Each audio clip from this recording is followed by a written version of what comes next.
सत श्री अकाल जी। जिन्ने भी जलंधर निवासी ने सारिਆਂ ਨੂੰ मेरे ਵੱਲੋਂ गुड ईवनिंग सत श्री अकाल। जिमें कि ਆਪਾਂ पिछले दिनों च देखिया कल 19 तरीक तक अपने ਜਿਹੜੇ ਹੈਗੇ 47 कोविड ਦੇ ਮਰੀਜ਼ ਆਲਰੇਡੀ ਜਿਹੜੇ ਹੈਗੇ ਡਿਟੈਕਟ ਹੋਏ ਨੇ। ਅੱਜ ਵੀ ਇੱਕ ਰਿਪੋਰਟ ਪੋਜ਼ਿਟਿਵ ਆਈ ਹੈ। ਇਹ ਗੱਲ ਵੈਸੇ ਚਿੰਤਾ ਵਾਲੀ ਹੈ ਔਰ ਆਪਾਂ ਨੂੰ ਸਾਰਿਆਂ ਨੂੰ ਇਹ ਤਹੀਆ ਕਰਨਾ ਚਾਹੀਦਾ ਕਿ ਆਪਾਂ ਘਰਾਂ 'ਚ ਰਹੀਏ। ਬਟ ਨਾਲੋਂ ਨਾਲ ਇੱਕ ਗੱਲ ਮੈਂ ਤੁਹਾਡੇ ਨਾਲ ਸਾਂਝੀ ਕਰਨਾ ਚਾਹੁੰਦਾ कि ये जोड़े कॉन्टैक्ट है पुराने जोड़े कॉन्टैक्ट से जोड़े पॉजिटिव केसिस ने असी बड़ी डिटेल दे विच उन्हां दी जिहड़ी हैगी है चैकिंग कराई है। उन्हां दी फरदर रिलेटिव्स लभे ने, पर बाकी लोगों को मेरी बेनती है कि अपने घरां च रहो ताकि तुसी इस बीमारी तो बचे रहो।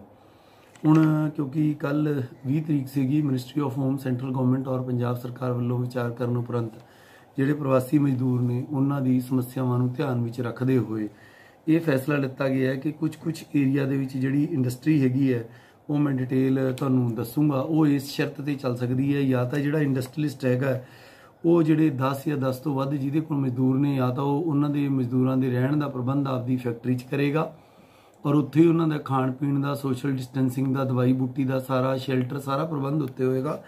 या फिर जे वो नेड़े दे किसी एरिए तो आउंदे ने तां प्राइवेट बस राहीं जिहदा कि पास साडी सरकार वालों दिता जाएगा वो उन्होंने रोज़ लैके आने पैणगे। बट एक बस दे विच 40% सीटां ही भरीआं जाणगीआं और जिहड़ा सोशल डिस्टेंसिंग है उन्होंने मेनटेन की जाएगी। ये जिहड़े एरियाज़ ने ये किहड़ी इंडस्ट्री चालू की जा सकती है मैं दस दिना। पिंडां दे विच जिहड़ी इंडस्ट्री है म्यूनसिपल कारपोरेशन तो बाहर शहरां दे विच मैन्युफैक्चरिंग ते इंडस्ट्रीयल इस्टैबलिशमेंट जिहड़े भी हैगे ने स्पैशल इकनॉमिक जोन दे विच ने या एक्सपोर्ट ओरीएंटेड यूनिट हैगे ने और जिहड़े कि किसी इंडस्ट्रीयल स्टेट या इंडस्ट्रीयल टाउनशिप च ने। इस तो इलावा manufacturing industrial unit essential goods दे ने जिहड़े कि दवाइयां नाल या रॉ मटीरीयल कोई ऐसी चीज़ दा जिहड़ी कि एसेंशियल गुड्स दे विच फॉल करदी होए। फूड प्रोसैसिंग यूनिट ने जिहड़े कि पेंडू एरिए दे विच ने और इस तो इलावा IT इंडस्ट्री है उहदा हार्डवेयर जिहड़ा बनदा। मैन्युफैक्चरिंग यूनिट जिहड़े पैकिंग मटीरीयल यानी कि डब्बे या कोई बैग या कोई इस तरह दीयां बोरियां वगैरह बनाउंदे ने। ऑयल ते गैस एक्सप्लोरेशन ब्रिक किलन मतलब जिहड़े भट्ठे ने इन्हां दी आग्या देने लई एक 4 मैंबरी कमेटी है। साडे GM DIC ने भोला सिंह बराड़ साहब, डिप्टी डायरैक्टर फैक्ट्रीज मक्खन सिंह जी ने, जगजीत सिंह जी ने डिप्टी डायरैक्टर फैक्ट्रीज और बलजीत सिंह ALC ने असिस्टेंट लेबर कमिश्नर। ये अपलाई करन तो पहला जिहड़ा भी कोई इंडस्ट्रीलिस्ट है उन्होंने MHA की गाइडलाइनस के तहत जिहड़ी एनेक्सर 2 है उसकी सहमति देनी पैनी है और उन्होंने समय समय पर जिहड़े वर्कर ने उन्हों का पूरा ध्यान रखना पैना है। किसी वर्कर की अगर सेहत खराब होंदी है तो उसकी सूचना तुरंत सिविल सर्जन को देनी पैनी है और सिविल हस्पताल के उन्होंने दाखिल करवाना पैना है जोड़ा मजदूर है। जोड़ा एनेक्सर 2 है मैं डिटेल च नहीं दस रहा, ये GM DIC दफ्तर तो और मेरा ऑर्डर जो तो WhatsApp से सर्कुलेट होंगे तो तुम्हें पता लग जाएगा। ये मोटे तौर पर यह है कि जो इंडस्ट्रीलिस्ट है उन्होंने अपनी फैक्ट्री की जोड़ा गेट है या अंदर कोई खाण पीण वाला रूम हैगे ने, ऑफिस है, लिफ्टां हैगियां ने, पौड़ियां ने, वॉशरूम टॉयलेट वॉल्स ये सारे डेली सैनिटाइज करने पैणगे। जिहड़ी बस वर्करां लैके आउंदी है 40% तो ज़्यादा भरनी नहीं है। वहीकल या मशीनरी अगर कोई यूनिट च जाती है उन्होंने हर रोज़ सैनिटाइज करना है। थर्मल स्कैनिंग करनी है एंपलॉइज़ की। मैडिकल इंश्योरेंस करवानी है, सारे एंपलॉइज़ की मैडिकल इंश्योरेंस कराने तो बाद ही आग्या मिलेगी। हैंड वॉश से सैनिटाइजर एंपलॉय नूं देना हैगा। Work place they which gap रखना बंदियां दे विच 2-2 मीटर का। लार्ज गैदरिंग्स 10 तो वध दियां नहीं करनियां। छोटे छोटे ग्रुप्स के विच एंपलॉइज़ की सिटिंग अरेंजमेंट करनी है और स्टेयर केस जिहड़ी हैगी है वो अगर प्रयोग करते हुए हथ बिल्कुल साफ रखना। गुटका तंबाकू पान ये सारा बंद होएगा फैक्ट्रियां दे विच और जिहड़े गैर जरूरी बंदे ने वो नहीं जाणगे। जिहड़े वर्कर ने उन्होंने कोई पास नहीं होणगे क्योंकि या तो अंदर रहणगे या बस च रह के आउणगे बह के आउणगे।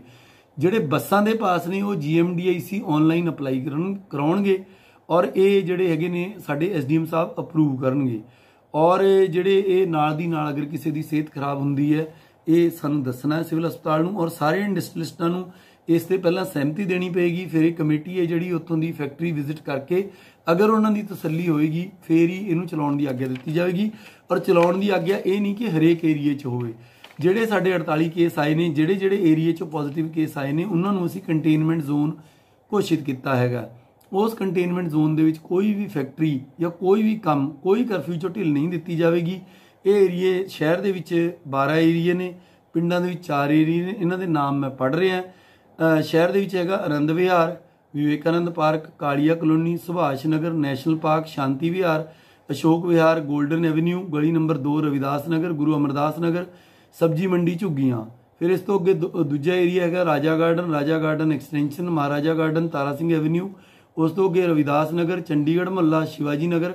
उस तो अगे मिठा बाजार, भैरव बाजार, लाल बाजार, किला मुहल्ला। उस तो अगे 5वें नंबर पर है नीला महल, करार खां मुहल्ला। उस तो अगे 6 नंबर पर पुरानी सब्जी मंडी, गुड़ मंडी, बांस बाजार, कोतवाली बाजार, इमाम नासर, नौरिया बाजार, भाटड़ा मुहल्ला। 7 नंबर पर नरैण नगर इस दे नाल लगदियां पक्का बाग कलोनी दीयां 2 लाइनां। उस तो अगे है जटपुरा, चरणजीतपुरा। 9 नंबर पर बस्ती सेख अते मंगू बस्ती दीयां नाल लगदियां 2 लाइनां। 10 नंबर पर है बाल्मीकी मुहल्ला ते इस दे नाल लगदे आबादपुरे दीयां 2 लाइनां। 11 नंबर पर निजातम नगर ते नरैण नगर। 12 नंबर पर मखदूमपुरा। ये सारे वो एरिए ने जितों कोई ना कोई पॉजिटिव केस आया है। पेंडू एरिए दे विच तलवंडी भीलां, सब तहसील करतारपुर, कोटला हीरा तहसील शाहकोट, विरक बड़ा पिंड तहसील फलौर ते एक जिला कपूरथला दे साडे कॉर्नर ते पिंड पैंदा पिंड कोट करार खां। ये चारे जिहड़े पिंड ने इन्हां दी हदूद तो 5 किलोमीटर के घेरे च जिहड़े पिंड आउंदे ने वो भी कंटेनमेंट जोन च आउणगे। कंटेनमेंट जोन च तां बिल्कुल सील रहेगा, जिहड़ी जरूरी अशिया वो घरों घरी जाणगियां। जिहड़ा बाकी जिला भी है मैं क्लीयर कर देवां, करफ्यू पहलां दी तरह जारी रहेगा। सिर्फ ये इंडस्ट्री जिहड़ी हैगी है ये भी GMDIC की जिहड़ी 4 मैंबरी कमेटी है उन्हां तो आग्ञा लैके पास लैके जदों सारी आग्ञा मिल गई फिर आपदी प्रोडक्शन ते एक्सपोर्ट शुरू कर सकते हैं। करफ्यू च कोई ढिल नहीं हैगी। इस तो इलावा ये हैगा कि सेंट्रल गवर्नमेंट के जिहड़े ऑफिसिस ने वो ऑनलाइन पास लैके अपना जिहड़ा काम है चालू कर सकते हैं, पर इहदे लई ऑनलाइन पास लेने जरूरी होणगे। उस तो इलावा सरकार दीयां जिहड़ियां सड़कां ते नहरां दा जिहड़ा काम है, क्योंकि अगे सौणी दी फसल आनी है, ये ADC डेवलपमेंट विशेष सरंगल जी तो आग्ञा लैके खास केसां 'च काम शुरू हो सकता। पंजाब सरकार के जिहड़े अफसर पहलां आंगू दफ्तरां 'च काम कर रहे हो करते रहणगे। हैल्थ सर्विसिज दे विच पहलां ही साडी OPD जलंधर जिले 'च सारी जिहड़ी अंग्रेजी दवाइयां दी खुली है।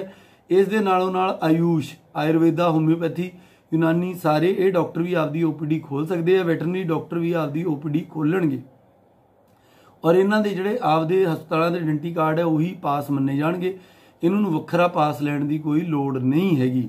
इस तो इलावा ड्रग बनाने वाली फैक्ट्रियां, दवाइयां दी फैक्ट्रियां, pharmaceutical unit, medical devices, oxygen का पैकिंग मटीरियल, रॉ मटीरियल, ये सारियां जिहड़ियां फैक्ट्रियां क्योंकि ये जान बचाने लई जरूरी ने, ये भी आपदा काम शुरू कर सकदियां ने, पर GMDIC तो इन्होंने एक बार आपदी आग्ञा लैनी पैनी है। इंश्योरेंस कंपनी जिहड़ियां 10 बजे तो 5 बजे तक आपदा सर्वर अप करन दे लई और आपदा जिहड़ा क्लोजिंग का काम करन लई खुल सकदियां ने, पर इन्हां ते कोई भी ग्राहक नूं डील नहीं किया जाएगा और इहदे जिहड़े मुलाजम ने सोशल डिस्टेंसिंग बनाए रखणगे और ऑनलाइन पास लैके ही ये आपदे दफ्तर दे विच जा सकदे ने। इस तो इलावा जिहड़े हैगे ने आंगनवाड़ी वर्कर घरों घरी जाके खाना दे सकते हैं बच्चों का, और जिहड़े कोई अपाहज आश्रम ने वो भी खुल सकते हैं, गौशालावां ने वो भी खुल सकदियां ने, और जिहड़े कोई अपाहज बच्चों के आश्रम जिवें कि मैं पहलां दस्सिया बिरध आश्रम है वो खुल सकते हैं। पिंडां दे विच BDPO की आग्ञा के नाल नरेगा के काम शुरू कराए जा सकते हैं, बट जिहड़े नरेगा वर्कर ने उन्होंने मास्क पाउणा, हथ धोना, आपस 2 मीटर की दूरी बनाए रखना बहुत ज़्यादा जरूरी होवेगा। इस तो इलावा जिहड़े ट्रक ने खाली या भरे हुए वो चल सकते हैं क्योंकि ये बहुत जरूरी ने साडे लई अनाज ते कणक ढोण दे लई। और इस तो इलावा जिहड़ी LPG की सप्लाई है, फूड प्रोडक्ट्स ने, मैडिकल सप्लाईज ने, वो सारा कुछ लैके ट्रक भरे या खाली चल सकते हैं क्योंकि ट्रक मेन नैशनल हाईवे ते चलते हैं। नैशनल हाईवे ते जे खराब हो जाण तो नैशनल हाईवे ते ट्रक्कां नूं रिपेयर करन वालियां दुकानां केवल नैशनल हाईवे ते चल सकदियां ने। मुनसिपल एरिए च कोई भी ट्रक्कां की दुकान नहीं खुलेगी, ना ही किसी नगर पंचायत या म्यूनसिपैलिटी च खुलेगी। इस तो इलावा नैशनल हाईवे ते जिहड़े ट्रक्कां वाले वीर ने उन्हां दे लई ढाबे खुल सकते हैं, पर म्यूनसिपल एरिए च या नगर पंचायत या म्यूनसिपैलिटी के एरिए च कोई भी ढाबा नहीं खुलेगा। जिहड़े नैशनल हाईवे ते केवल ड्राइवरां लई ढाबे खुले ने, वो ड्राइवरां नूं टेक अवे भोजन मतलब पैक करके रोटी दे सकते हैं, वो आपदे ट्रक च बैठ के किते रोक के खाऊगा। और जिहड़े ढाबे ने उन्हां ते मजलिस या इकट्ठ नहीं किया जाएगा। अगर ऐसा होया तो ऐसे ढाबे नूं सख्ती नाल बंद कर दिता जाएगा। अखीर च मैं दोबारा स्पष्ट कर रहा, करफ्यू च कोई छूट नहीं, पहलां वाली सख्ती पहलां वांगू लागू रहूगी। होम सप्लाई तुहानूं होऊगी दुੱਧ दी, सब्जी दी, फलां दी, और जिहड़ा भी तुहाडा राशन हैगा वो सारा कुछ पहलां वांगू घरां च तुहानूं मिलूगा। और दवाइयां वगैरह की असीं 4 घंटे पहलां ही दुकानां खोल रहे हैं। और ये जिहड़ी छूट हैगी है सिर्फ इस करके दित्ती है कि जिहड़े पिंडां दे नरेगा मजदूर ने या शहरां दे जिहड़े मजदूर ने वो आपदी फैक्ट्री च जाके अंडर परमिशन काम कर सकन, ताकि ਇਹ ਗੱਲ ਜਿਹੜੀ ਆ ਰਹੀ ਸੀ ਬਾਰ-ਬਾਰ ਮਜ਼ਦੂਰ ਵਰਗ ਜਿਹੜਾ ਹੈਗਾ ਉਹਨੂੰ ਭੁੱਖਮਰੀ ਦਾ ਸ਼ਿਕਾਰ ਹੋਣਾ ਪੈ ਰਿਹਾ। ਮੁੱਖ ਮੰਤਰੀ ਸਾਹਿਬ ਇਹ ਚਾਹੁੰਦੇ ਨੇ ਕਿ ਮਜ਼ਦੂਰ ਵਰਗ ਆਪਦੇ ਕੰਮ ਲੱਗੇ, ਪਰ ਅਗਰ ਕੋਈ ਵੀ ਇੰਡਸਟਰੀ ਜਾਂ ਕੋਈ ਵੀ ਨਰੇਗਾ ਦਾ ਕੰਮ ਜਾਂ ਕਿਸੇ ਵੀ ਬੰਦੇ ਨੇ ਅਗਰ ਇਸ ਨਿਯਮ 'ਚ ਜਿਹੜੀ ਥੋੜੀ ਮੋਟੀ ਢਿੱਲ ਦਿੱਤੀ ਹੈ, ਇਹਦਾ ਨਜਾਇਜ਼ ਫਾਇਦਾ ਉਠਾ ਕੇ ਅਗਰ ਕਿਸੇ ਨੇ ਭੀੜ ਲਾਈ ਜਾਂ ਕੋਵਿਡ ਨੂੰ ਫੈਲਾਇਆ ਤਾਂ ਇਹ ਜਿਹੜੀ ਛੋਟ ਹੈ ਤੁਰੰਤ ਵਾਪਸ ਲੈ ਲਈ ਜਾਏਗੀ। ਅਖੀਰ 'ਚ ਮੈਂ ਦੁਬਾਰਾ ਬੇਨਤੀ ਕਰ ਰਿਹਾ ਕਿ ਕਰਫਿਊ ਉਸੇ ਸਖਤੀ ਨਾਲ ਜਾਰੀ ਹੈ। ਇਹ ਸਿਰਫ ਕੁਝ ਵਿਸ਼ੇਸ਼ ਕੈਟੇਗਰੀਜ਼ ਨੂੰ ਛੋਟ ਮਿਲੀ ਹੈਗੀ ਹੈ, ਔਰ ਛੋਟ ਵੀ ਇਹ ਨਹੀਂ ਕਿ ਮਜ਼ਦੂਰ ਸਾਈਕਲਾਂ ਤੇ ਜਾਣਾ ਸ਼ੁਰੂ ਕਰ ਦੇਣ। ਜਿਹੜੀ ਫੈਕਟਰੀ ਮਾਲਕ ਬੱਸ ਭੇਜੂਗਾ ਕੇਵਲ ਉਸ ਬੱਸ ਤੇ ਜਾਣਾ, ਬੱਸ ਤੇ ਪਾਸ ਲੱਗੇ ਹੋਣਾ ਚਾਹੀਦਾ। ਜੇਕਰ ਕੋਈ ਸੜਕਾਂ ਤੇ ਇਦਾਂ ਘੁੰਮਦਾ ਫਿਰਦਾ ਬਿਨਾਂ ਆਗਿਆ ਤੋਂ ਦੇਖਿਆ ਗਿਆ ਤਾਂ ਉਹਨੂੰ ਫੜ ਕੇ ਅੰਦਰ ਦਿੱਤਾ ਜਾਊਗਾ, ਕਾਰਵਾਈ ਕੀਤੀ ਜਾਊਗੀ। ਅਖੀਰ 'ਚ ਮੈਂ ਜਲੰਧਰ ਵਾਸੀਆਂ ਨੂੰ ਦੁਬਾਰਾ ਤੋਂ ਅਪੀਲ ਕਰਦਾ ਕਿ ਆਪਦੇ ਘਰਾਂ ਤੋਂ ਬਾਹਰ ਨਾ ਆਉਣ। ਇਹ ਬਿਮਾਰੀ ਬੜੀ ਡੈਡਲੀ ਹੈ, ਇਸ ਤੋਂ ਬਚੋ। ਔਰ ਖਾਸ ਕਰ ਇਹ 12 ਮਹੱਲੇ ਜਿਹੜੇ ਮੈਂ ਸ਼ੁਰੂ 'ਚ ਦੱਸੇ ਆ ਕੰਟੇਨਮੈਂਟ ਜ਼ੋਨ ਇਸ ਵੀਡੀਓ ਦੇ, ਔਰ 4 ਪਿੰਡ ਇੱਥੋਂ ਦੇ ਜਿਹੜੇ ਵਸਨੀਕ ਹੈ, ਕਿਉਂਕਿ ਇਹ ਪੋਜ਼ਿਟਿਵ ਕੇਸਿਸ ਵਾਲੇ ਏਰੀਏ ਨੇ, ਇੱਥੇ ਬਿਲਕੁਲ ਪੱਤਾ ਵੀ ਨਹੀਂ ਹਿੱਲੇਗਾ ਔਰ ਕਰਫਿਊ ਬਹੁਤ ਸਖਤੀ ਨਾਲ ਲਾਗੂ ਰਹੇਗਾ। ਇਹ ਸਾਰੀਆਂ ਛੋਟਾਂ ਇਹਨਾਂ ਏਰੀਆਜ਼ ਤੇ ਲਾਗੂ ਨਹੀਂ। ਇਹਨਾਂ ਏਰੀਆ ਦੇ ਵਿੱਚ ਘਰੋਂ ਘਰੀ ਜਾ ਕੇ ਜੋ ਸਮਾਨ ਹੈ ਉਹ ਮਿਲੇਗਾ। ਅਗਰ ਕੋਈ ਬਾਹਰ ਨਿਕਲਿਆ ਤਾਂ ਉਸ ਤੇ ਕਾਰਵਾਈ ਹੋਵੇਗੀ। ਧੰਨਵਾਦ।